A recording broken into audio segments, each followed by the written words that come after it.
Our May Everything woman has overcome tough times, realizing she wanted and needed to help others. And now she's behind a local business that's doing just that. Let's learn more about this month's honoree. Amanda Gordon was born in California and moved to Kansas around age 12. She attended Washburn Rural High School and then struggled a lot as a young mother. But even through a difficult period, she knew she wanted to spend her life helping those around her.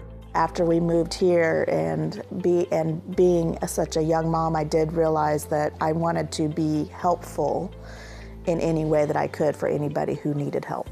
After high school, she became a manager at a local Burger King, then taught preschool at First Christian Church before staying home to assist with grandchildren.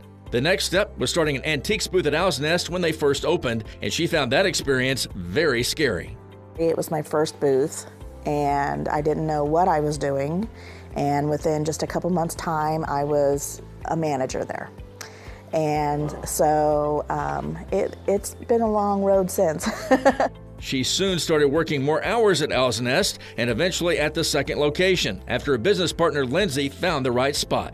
She'd already been looking for other buildings in other small towns around us. And so she took a leap, took it over, cleaned it all out, and made it really nice like the first one.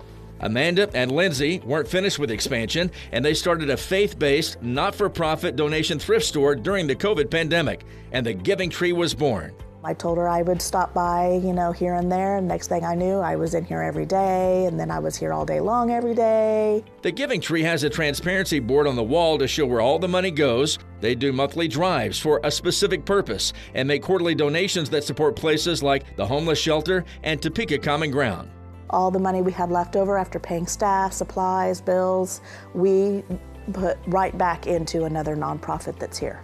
Amanda has a work ethic that gets noticed and a drive to help people that gets results. Those traits got her nominated for this month's Everything Woman.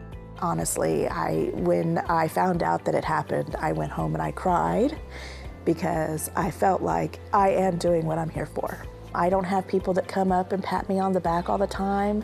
I don't have a lot of money showing that I work really hard, but having the appreciative backside of it, just like feeling the love that I feel from all the many people that I've touched in all the businesses, I really appreciate that. After spending time with Amanda, you quickly understand her quick wit, gentle nature, and caring attitude. And she has surrounded herself with enough love and support to feel extremely satisfied. If you know a woman in Northeast Kansas that we should actually recognize in this segment, please go to KSNT and nominate them there. We feature these honorees on the last Tuesday of every month. Sponsored by Sharp Honda, Topeka ER and Hospital, and Washburn University.